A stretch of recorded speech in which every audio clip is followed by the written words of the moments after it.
Papoose vanished from the internet the second Remy Ma went on record and said that man is not getting half. And when he finally resurfaced, it wasn't with a freestyle, it wasn't with a press run, it wasn't even with a denial. It was at a Claressa Shields gym event, where the champ was dressed head to toe like a Pikachu, leading an entire crowd in a chant straight out of a strip club anthem. You cannot make this up. And if that wasn't enough, just one day earlier, Claressa Shields snapped on her own fans who showed up and showed love, for the unforgivable crime of trying to watch her train. Oh, and in the middle of all of this, Papoose allegedly called Claressa during her money-making livestream and asked her to spot him $80,000 for salad and chicken. Baby, we have a lot to unpack today, so lock all the way in, because every single layer of this story gets worse, wilder, and more embarrassing than the last. Alright y'all, listen up, because today we have to talk about Claressa Shields, Papoose, and Remy Ma. Three names that simply cannot stay out of the blogs no matter how hard they try. And today's story has absolutely everything. A disappearing boyfriend. A wife drawing a line in the sand over the divorce money. A championship boxer in a bright yellow costume screaming at a crowd. And fans getting checked for daring to witness greatness in person. So let's start at the beginning, because the beginning is where Papoose fumbled in real time on a live stream in front of everybody. So here's what went down. Claressa Shields was on a live stream, minding her business, working her brand, doing exactly what she told everybody she was going to do, streaming all day to make her money before the fight. Claressa had made it very clear to the people in her life that this was the plan. Stream all day, stack the cash, get ready for August 15th, because according to Claressa Shields herself, on August 15th, it's going down. Those were her words, repeated twice, posted up like a declaration of war. And then the phone rings. And who is it? It's Papoose. Now, here's the part that has the entire internet side-eyeing this man. Papoose knew she was streaming. He had to know. She told everybody. She announced it. Streaming all day, do not disturb, the champ is working. And yet Papoose called anyway. And he didn't just call to say hi. He didn't call to check in on his woman before her big moment. No. According to the audio that's been circulating, Papoose asked her to put him on speakerphone. And then this man asked the champ to hold about $80,000. 80,000.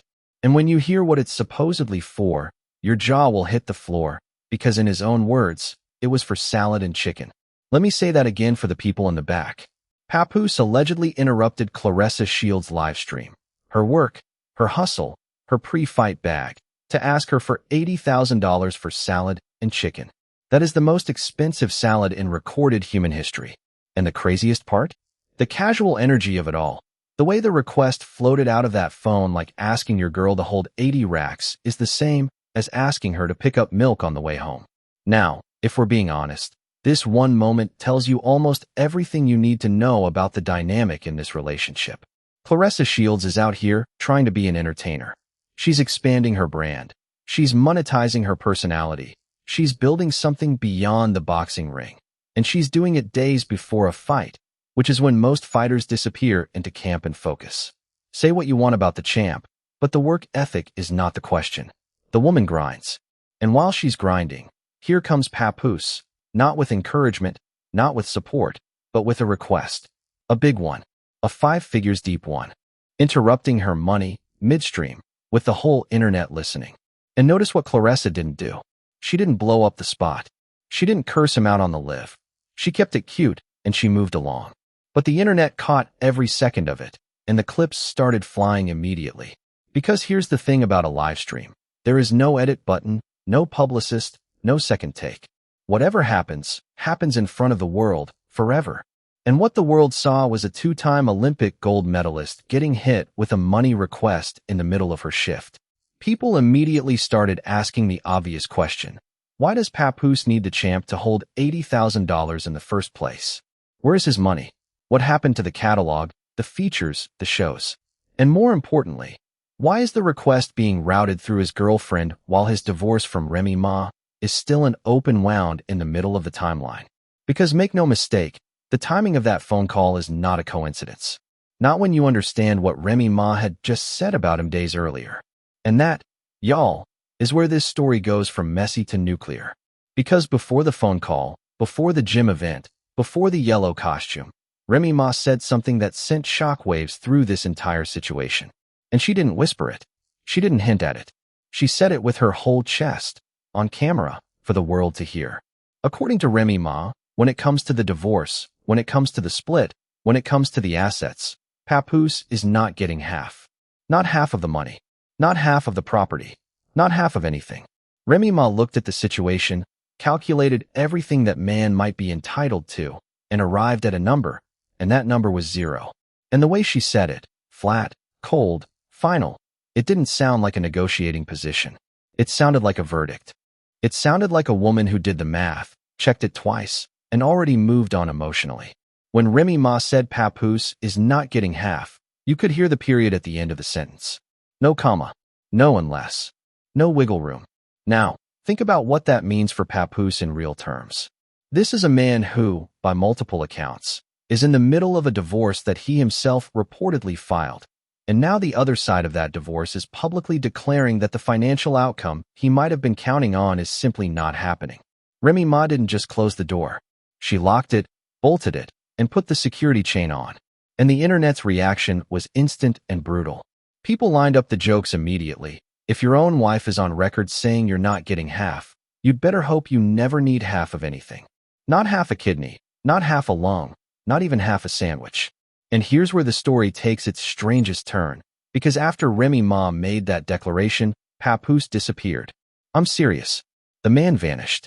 For days, there was nothing. No new freestyles. No car raps. None of those videos where he's posted up dropping bars for the timeline. No appearances, no statements, no pushback. For a man who built an entire public identity around being lyrical, vocal, and quick with a response, the silence was deafening. The same Papoose who never met a microphone he didn't like was nowhere near one. And you have to understand how unusual that is. This is the man who built his reputation on words. Battle-tested, bar-heavy, always ready. Silence is not his brand. Silence is not his lane. And yet for days after Remy Ma's comments made the rounds, the loudest thing coming from the Papoose camp was absolutely nothing. No rebuttal. No freestyle addressing it. Not even a subliminal. Just a blank space where Papoose used to be. So naturally, the internet started speculating. Was he embarrassed? Was he regrouping? Was he behind the scenes figuring out his next legal move now that half was officially off the table? Or, and this is the theory that aged the best, was Papoose simply waiting? Waiting for the right moment, the right backdrop, the right camera-friendly opportunity to re-emerge looking like something other than a man who just got publicly told he wasn't getting half of anything. Because here's a pattern that people who watch this situation closely have noticed about Papoose. When things get hot, when the headlines get uncomfortable, when Remy Ma says something that stings, Papoose goes quiet. He retreats. He lets the news cycle burn itself out. But the moment, the exact moment, there is a positive camera opportunity, an event with lights and press and his famous girlfriend at the center of it, suddenly Papoose reappears like he was never gone. Smiling, supportive, camera-ready, playing the role of the world's most devoted partner with the timing of a seasoned actor hitting his mark. And wouldn't you know it, that's exactly what happened next. Because Claressa Shields had an event, a gym event, a lights, camera, action type of situation. And right on schedule, right on cue, like a man who had been waiting by the phone for his call time, Papoose was back. So let's set the scene. Claressa Shields held an event at the gym, full production, lights, cameras, media in attendance, the whole nine. This was supposed to be a moment for the champ to shine, connect with the community, and build hype ahead of August 15th. A smart play, honestly. Fighters do this before every big night. Nothing unusual about the concept. What was unusual was the outfit. Because Claressa Shields did not show up in fight gear. She did not show up in team colors or sponsor apparel. No. The champ showed up dressed in head-to-toe yellow. And when I tell you the immediate and universal reaction from the internet was that Claressa Shields looked like Pikachu, I am not exaggerating even a little bit. The comparisons were instant, the memes were instant, and within minutes the side-by-sides were loaded up and ready to go. Whether that was the intention or not, that is exactly how the world received it. Now look, some people tried to be generous about it. Some folks said the yellow was giving Bumblebee.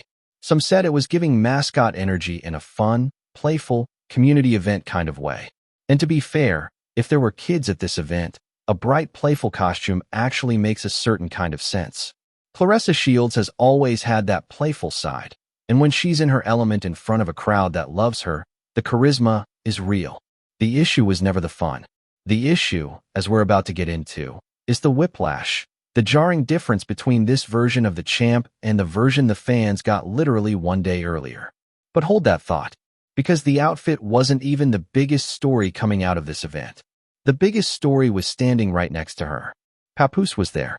Yes, that Papoose. The same Papoose who had been missing in action ever since Remy Ma told the world he wasn't getting half. The same Papoose who went completely dark. No freestyles, no posts, no statements, nothing.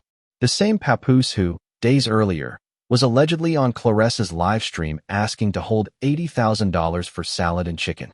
That Papoose chose this event, a bright, happy, camera-saturated gym event, as his grand re-entry into public life.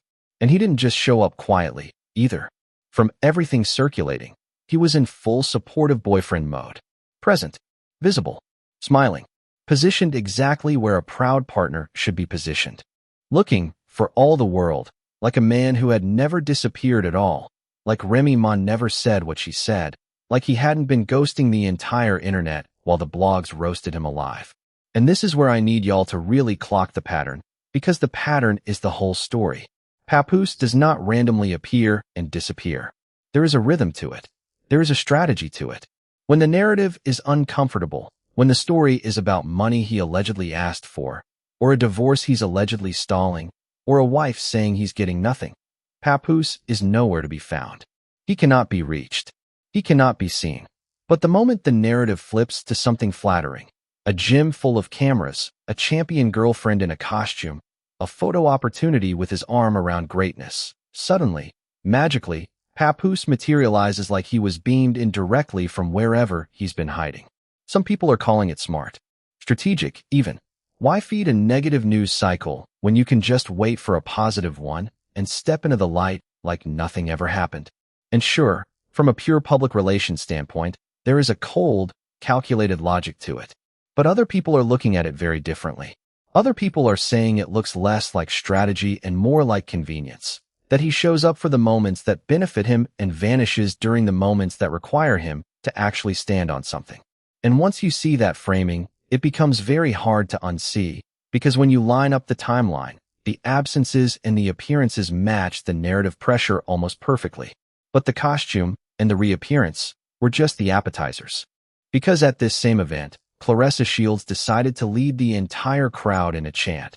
And the chant she chose tells you everything about where the champ's head is at, and why so many people are asking whether anybody on her team is telling her no about anything, ever. Because here's what happened next at that gym event. Claressa Shields, in full yellow costume, in front of the cameras, in front of a crowd, decided it was audience participation time. And the song the champ chose to lead the crowd in? Whoop That Trick. Yes, that song. The Oscar-winning strip club anthem from Hustle and Flow.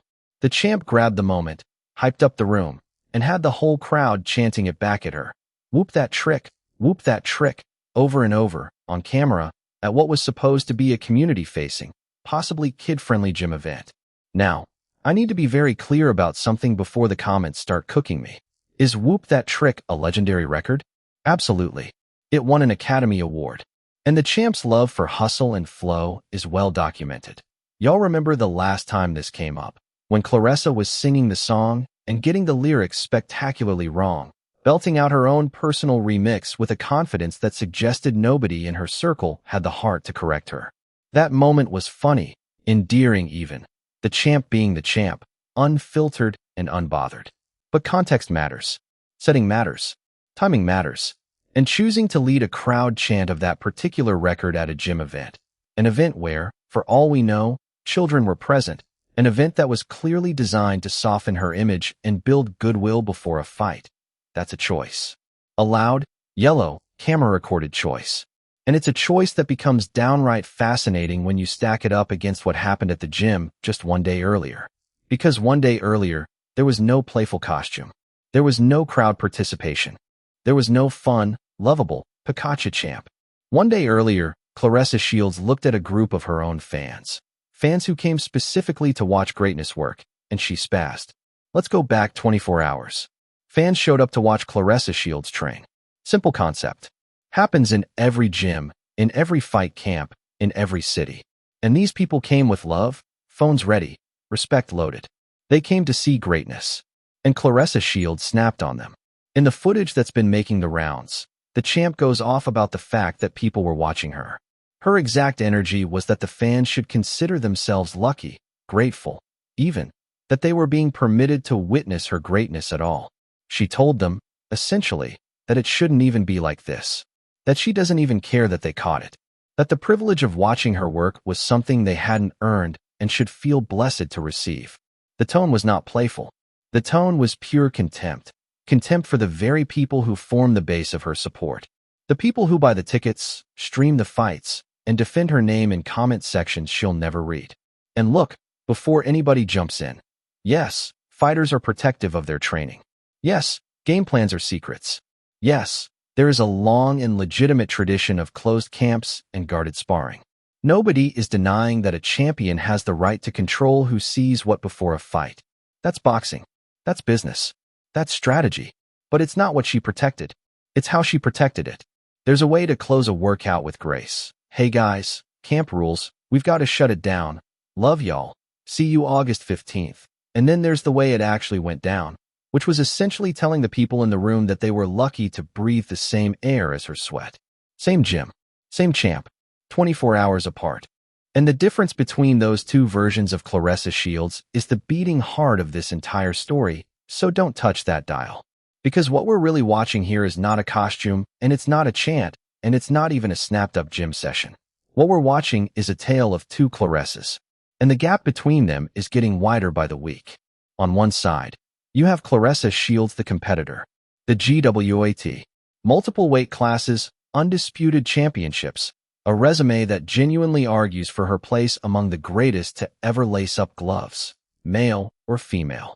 That Claressa earned every ounce of her self-belief in blood, in gyms in Flint, Michigan, against odds that would have folded 100 other fighters. When that Claressa says, "You're witnessing greatness," there is a version of that sentence that is simply true. Factually, historically true. She is greatness. Nobody serious disputes it. But greatness in the ring and grace outside of it are two different skill sets. And the second Claressa, the public-facing one, the livestream one, the one navigating fame, relationship drama, and a fanbase in real time. That Claressa keeps stepping on landmines. Telling fans they should feel privileged to watch her sweat is a landmine. Leading a crowd chant from a strip club anthem at a community gym event, possibly in front of kids, is a landmine. And the landmines are starting to form a pattern, and the pattern is starting to form a reputation, and reputations, once they harden, are almost impossible to break. Ask any fighter who became the villain of their own story. The ring record survives. The love doesn't. And here's what makes it sting for a lot of the people watching. The fan snapping incident and the Pikachu event were aimed at the same audience. The day one people. The ones who actually show up in person, not just the ones typing from the couch.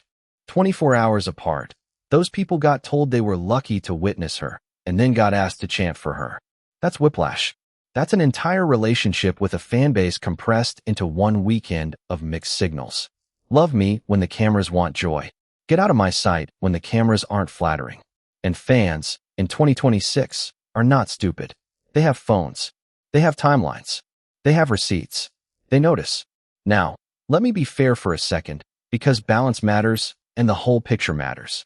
Is it possible Claressa Shields is under more pressure right now than any of us can see? Absolutely. Think about her reality. She's days away from a fight she's billing as going down on August 15th. She's carrying a public relationship with a man whose divorce is a running joke on the internet. Her man's ex, Remy Ma, a woman with her own fan base, her own bars, and her own ability to make headlines at will, just publicly declared he's not seeing half of anything. The blogs cover her every breath. Every outfit is a meme. Every sentence is a clip. That's a psychological weight most people would fold under. Pressure explains behavior. But, and this is the part her team should be saying out loud, pressure explains behavior without excusing it. The fans who got snapped on are under pressure too. They spent money, time, and love. Pressure is context, not permission. And speaking of pressure, let's talk about the timing of all of this against the August 15th clock, because the clock changes everything. August 15th is supposed to be Claressa Shields' night. Yeah, it's going down. Her words, repeated like a mantra, posted up for the world. That is a fighter selling a moment. That's promotion. That's belief. And fight promotion, at its core, is a promise. Give me your attention, your money, your night, and I will give you a performance that justifies all of it. Every single thing Claressa Shields does between now and August 15th is either building that promise or draining it. The live streams? Building, when the content is the champ's grind, charm, and hunger. The gym event? Could have been building. The costume was fun, the energy was high, the visuals were viral ready. But then the clips attached to those moments aren't. Champ looks unbeatable. The clips are Champ's man hit her up for 80 racks midstream. Champ cussed out fans for watching. And Champ led a whoop that trick chant in a Papoose suit. That is not a promotional run. That is a reality show. And reality shows are great for clicks and terrible for legacies. Because here's the brutal math of combat sports. Attention is currency, but it's only spendable if the fight delivers and the public respects the fighter. Claressa Shields has spent years fighting, literally and figuratively, for respect, for coverage, for equal billing, for people to treat women's boxing as main event business. And she was right to fight for that, and she won a lot of it. But respect is a bucket with a hole in the bottom. It leaks. You have to keep pouring. And right now, with the biggest self-declared night of her year on the calendar, the champ is pouring attention into everything except the thing that fills the bucket. The work, the focus, the aura of a locked-in killer that makes casual fans buy the fight. Instead, the aura is chaos. And chaos, as we're about to see with the man standing next to her in all these clips, is contagious. Let's lay the whole Papoose timeline flat on the table and look at it the way a detective would look at a corkboard. Because when you see all the pieces at once, the picture is impossible to unsee. Piece 1. Claressa Shields goes live to make her money before the fight. She announces it publicly. Streaming all day, do not disturb. And in the middle of that stream, Papoose calls. Not to encourage her, not to hype the fight, but to ask her to hold $80,000 for salad and chicken on speakerphone in front of her entire audience.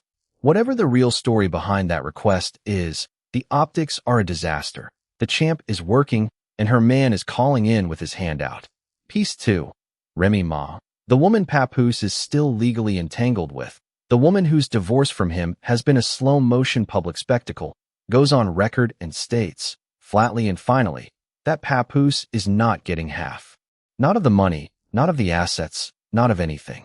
And whether you read that as a legal position, a warning shot, or pure public humiliation, the effect is identical. The entire internet now associates Papoose's name with a financial door slamming shut in his face. Piece 3. Papoose vanishes. For a man whose entire brand is bars, responses, and presence, the disappearance is the loudest statement he could possibly make.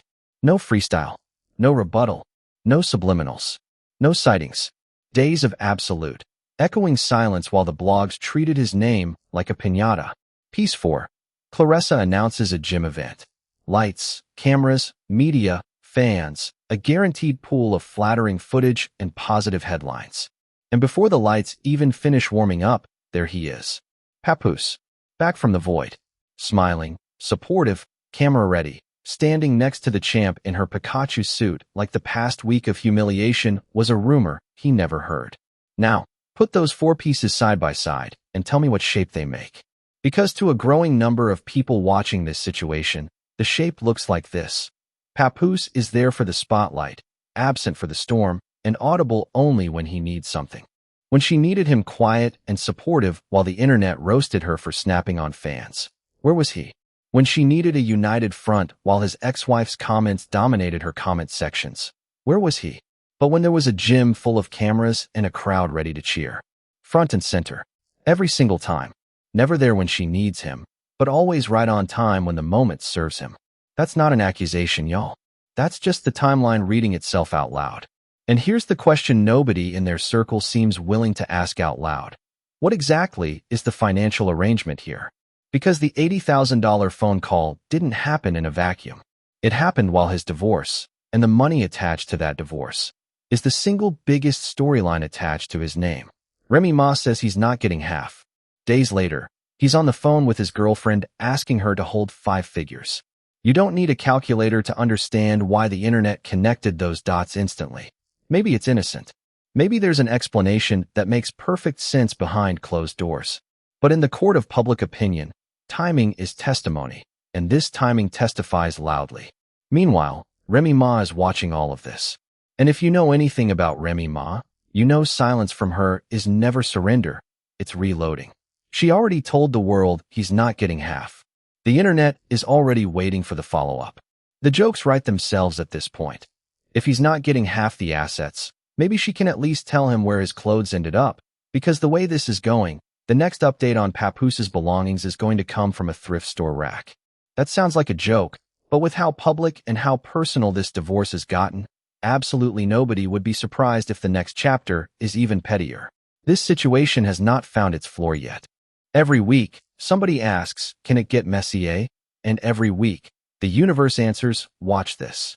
And standing in the middle of all of it, the divorce drama, the money questions, the disappearing boyfriend, the fan incident, the costume, the chant, is a woman who is supposed to fight in a matter of days. Claressa Shields keeps saying August 15th, it's going down. And she might be more right than she realizes. The only question left is what, exactly, is going down, the opponent, or the whole carefully built empire around the champ's name.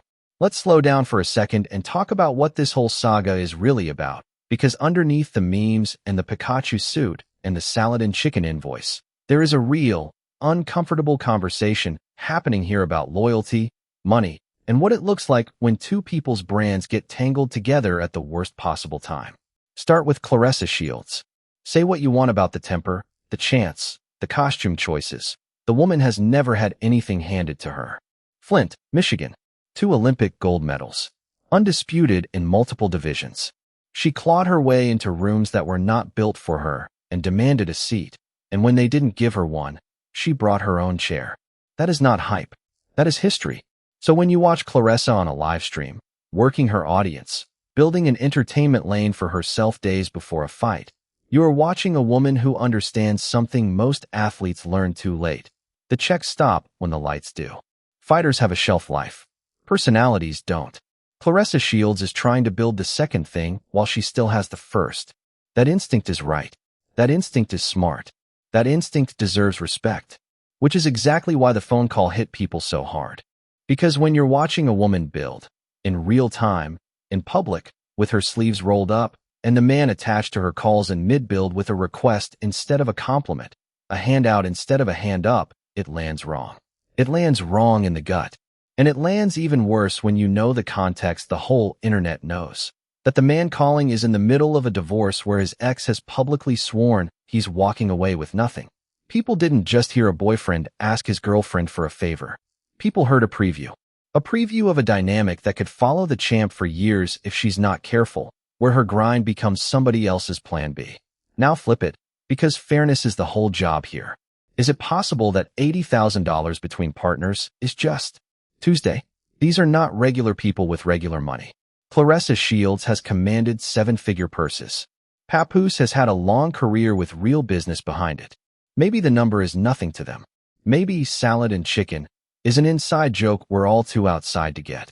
Maybe the call was playful, the timing was innocent, and the internet did what the internet does, took a 3-second clip and built a whole movie out of it. All of that is possible. But public figures don't get judged on what's possible. They get judged on what's visible. And what's visible is a pattern, and the pattern is what we just walked through, piece by piece, on the corkboard. Then there's Remy Ma. And whatever you think of her methods, understand her position for a moment. Her marriage ended in public, in flames, with accusations flying in both directions, and a new woman, a champion, no less, standing where she used to stand. And now every move her estranged husband makes with his famous girlfriend is content. Every week, everywhere. Some people in that position disappear. Remy Ma does not disappear.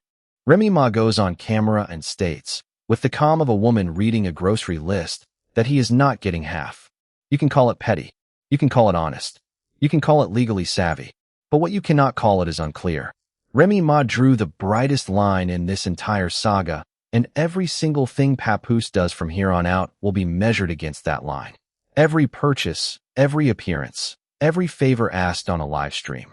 All of it now lives in the shadow of "you're not getting half." That is a powerful frame to set, and she said it in one sentence. And that's the chess match nobody's naming. Remy Ma didn't just make a comment. She built a lens. She gave 12 million strangers a filter through which every sighting of him will now be viewed. He shows up at the gym event? Must be the cameras. He's quiet for a week? Must be the divorce. He asks for money? Must be because half is gone. Once a lens like that gets installed in the public's eye, it does not come out. Ask anyone who's ever been on the wrong end of a narrative. The facts barely matter anymore. The lens does the work. So where does that leave everybody? 2 days out from August 15th? It leaves Claressa Shields carrying more non-boxing baggage into a fight week than any champion should ever have to carry. It leaves Papoose in a position where silence looks guilty and visibility looks calculated, a box with no clean exit. And it leaves Remy Ma exactly where she seems to like being. Off to the side, watching, fully capable of saying the next thing that sets the whole timeline on fire again. 3 people, 3 completely different games, 1 shared storm. And August 15th is the lightning rod sitting right in the middle of it. So what's the moral of today's story? Because there is one. There's always one, buried under the mess, and this one is worth digging for. The moral is this. Watch what people do when the cameras aren't flattering. Anybody can show up for the lights. Anybody can stand next to a champion on the good day, smile for the lens, and collect the reflected glow of somebody else's greatness. That costs nothing. That means nothing. The measure of the people around you is never the gym event with the costume and the crowd and the media. The measure is the hard week. The bad headline. The night the internet is laughing at you and your name is a punchline in 12 group chats. Who calls you then? Who shows up then? Who is standing next to you when there is nothing to gain from standing next to you? Claressa Shields has spent her whole life learning who to trust in a sport where everybody smiles at you while you're winning. And right now, in the middle of the biggest self-declared moment of her year, she's getting a live demonstration, in real time, in high definition, with receipts, of who shows up for the spotlight and who shows up for her. Those are not always the same people. In fact, they rarely are. And there's a second moral here too, and this one's for the champ directly. Your fans are not your audience. They're your foundation. An audience watches. A foundation holds you up. When you tell the people who drove to your gym, who spent their money and their Tuesday on you, that they should feel grateful to witness your sweat, you might be right about the greatness and still be wrong about the moment. Because greatness is what they came to see. But grace is what makes them come back. And the fighters who lasted, the ones whose names outlived their records, every single one of them figured out that the second skill matters as much as the first. August 15th, Claressa Shields says it's going down. And we believe her. But long after the final bell, the thing that's really going down, or standing tall, is the relationship between a champion and the people who chose her. That fight doesn't end in 2 days. That fight is every day, in every gym, in every clip, in every sentence. Now, before we get out of here, I need to hear from y'all, because this one is layers, and I already know the comments are about to be a battlefield. So let's run it down. Number 1, the phone call. Papoose interrupting Claressa's live stream to ask her to hold $80,000. Was that an innocent moment between partners that the internet turned into a movie, or was that a red flag waving in 4K? Number 2, Remy Ma saying he's not getting half. Is that a woman standing on business and protecting what's hers, or is that public humiliation dressed up as a legal position? And number 3, the one I really need y'all to answer, the gym incident. When Claressa Shields snapped on fans for watching her train, was that a champion protecting her work before the biggest night of her year, or was that the champ forgetting exactly who pays for the lights she trains under? Pick a side. Defend it. And if you think I got any of this wrong, the comment section is open and I read everything. And if you think this situation is messy, you might want to sit down for what's coming next, because the August 15th fight isn't even the only bomb ticking on this timeline. There's a whole other side of this divorce story, with filings, receipts, and a detail about what was allegedly asked for in the settlement